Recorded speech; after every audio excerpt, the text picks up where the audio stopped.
Assalamu alaikum. I hope you all are fine. Today I will share the summer vacation work of Allied School Science Class 8.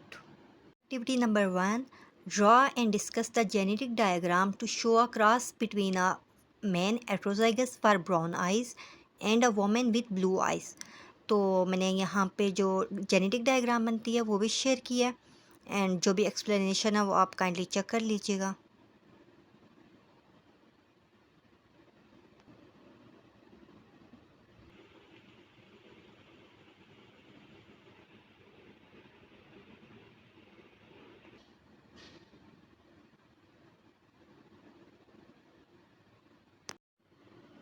Activity number 1.1 State some properties of metal along with their importance.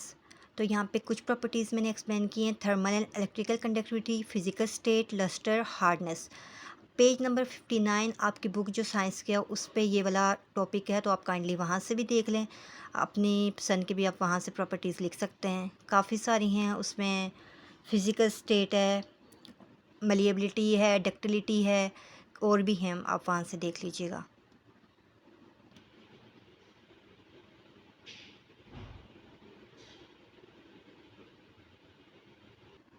Activity 1.2 describe the reaction of metals by giving equation with. आपने metal के reaction को explain करना है with acid, with metal carbonate and with metal oxides.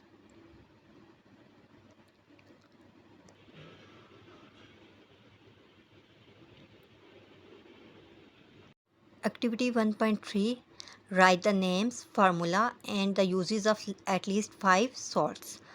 तो यहाँ पे जो मैंने सॉल्ट्स ली हैं, sodium chloride, sodium carbonate, sodium sulphate, sodium chloride and calcium chloride, और उनके यूजेस भी हैं.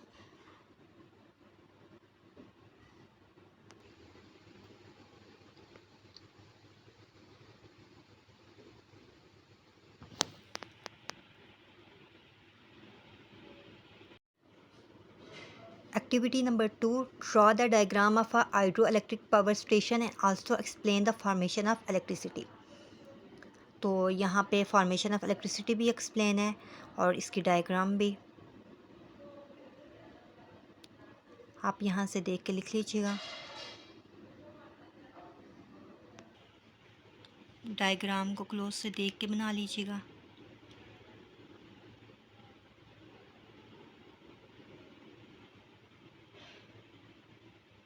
Formation of electricity, water flow, turbine movement, energy conversion, electricity generation and transmission. Activity number 3 write some diseases caused by smoking. तो ये कुछ diseases जो हैं ये यहाँ पे मेंशन है और बहुत ज़्यादा होती हैं, बट जो मोस्ट कॉमन है वो ये मैंने मेंशन की हैं.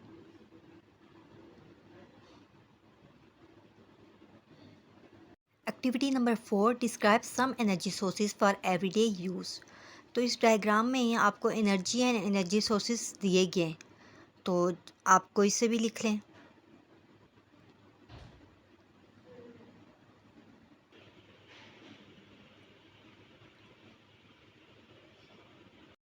Activity number 5 which disease are caused by our eating, briefly describe each.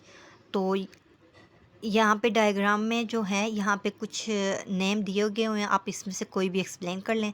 मैंने obesity, type 2 diabetes and gastroesophageal reflux disease को एक्सप्लेन कर दिया.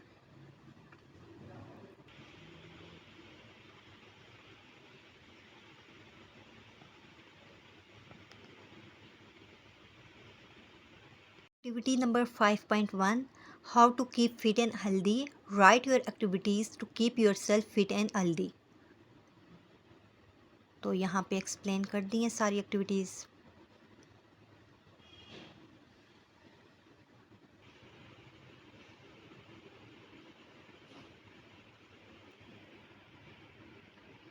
Physical activities, rest and recovery, nutrition and mental wellbeing.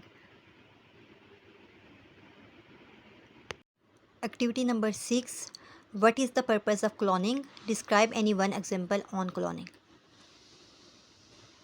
Purpose of cloning भी explain कर दिया है and example मैंने ये डॉली द शीप की एक्सप्लेन कर दिया जो जिसकी डायग्राम बनी हुई है.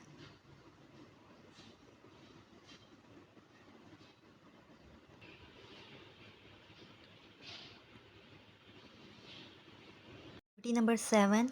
Some metals are malleable and some are ductile. Enlist some of these metal and tell whether these are malleable or ductile. तो स्टूडेंट्स आपको पहले मलिएबल और डक्टाइल का पता होना चाहिए। मलिएबल क्या होता है, मेटल्स की ये प्रॉपर्टीज़ होती हैं।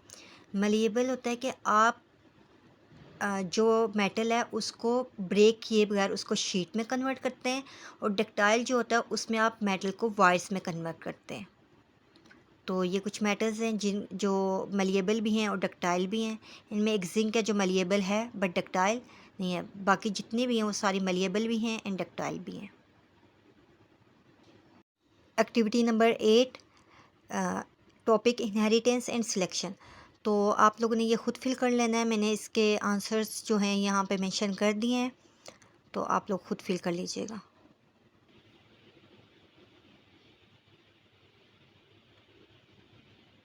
Activity 8.1, explain the energy changes taking place in following situations. तो ये जो डायग्राम है इनमें जो भी एनर्जी चेंजेस आ रहे हैं आपने इनको राइट डाउन करना है।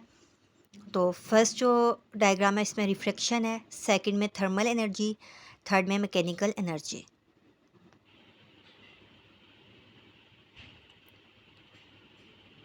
अगर आपका पूरा नहीं आ रहा तो आप जैसे बच्चों ने लाइंस लगाई हैं, आप भी इस तरह लाइंस लगा के आप लोग कर लें इसको।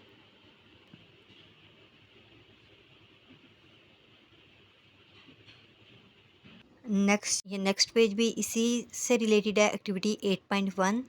तो इसको मैं आपको क्लोज करके दिखाती हूँ।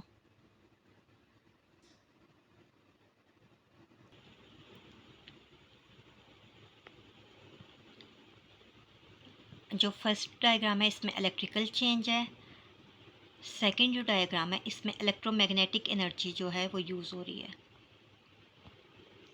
ये सेटेलाइट डिश है बच्चों, ये सोलर पैनल नहीं है। कई लोगों ने इसको सोलर पैनल यूट्यूब पे लिखा हुआ था, तो आप लोग ये देख लीजिएगा।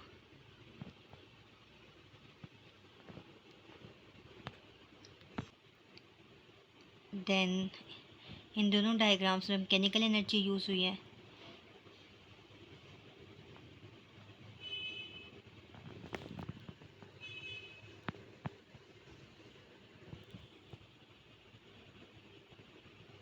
Next activity number 9, differentiate between pain killers and ट्रंकुलाइजर्स।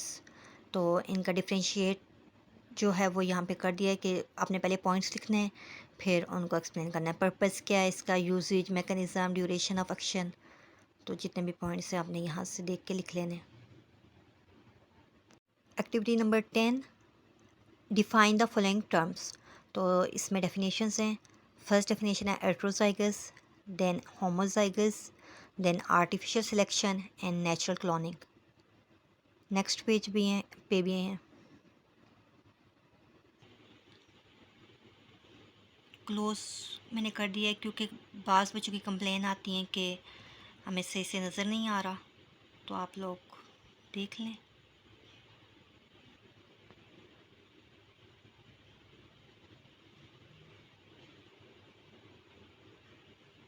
Then titration, resistance, malnutrition, hydroelectricity.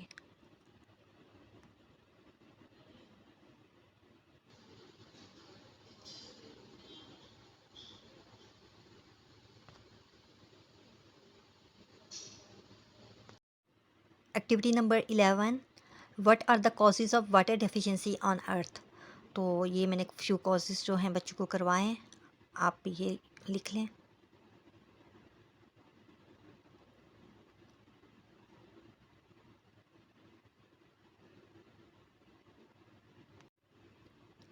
Activity 12, explain the following. तो ये कुछ कॉपर के रिलेटेड क्वेश्चंस हैं, आपने इनका आंसर लिखना है। और 12.1 पे जो है describe how metals like copper conduct electricity. तो ये मैकेनिज़्म भी यहाँ पे मेंशन करना है।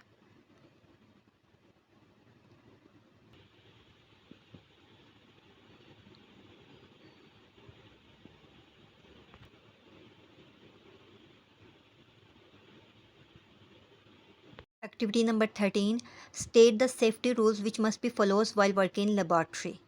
तो ये कुछ रूल्स हैं, ये आपने यहाँ से मेंशन कर लेने हैं।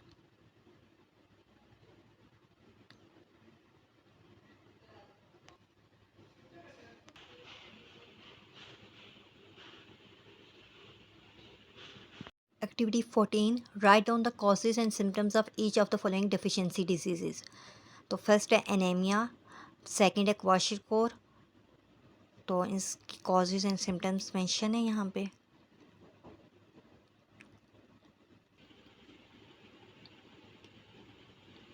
Anaemia is most common.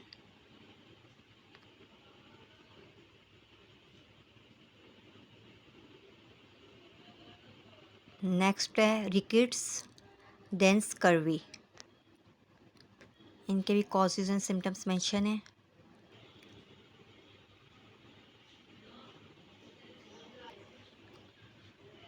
Scurvy में ये स्वॉलन एंड ब्लीडिंग गम्स, ये आपने एक ही पॉइंट में लिख लेना है। Activity 14.1, label the given diagram. ये रेस्पायरेटरी सिस्टम से रिलेटेड है एंड क्वेश्चन जो है what is the function of respiratory system. तो यहाँ पे कुछ जो फंक्शन है वो मेंशन है मेन और बाकी तो रेस्पायरेटरी सिस्टम के बहुत ज़्यादा फंक्शन है, तो मेन यहाँ पे मेंशन है। आप लोग की ये लास्ट एक्टिविटी है, साइंस का काम आपका कंप्लीट हो चुका है। Kindly like and subscribe my channel and thank you for watching.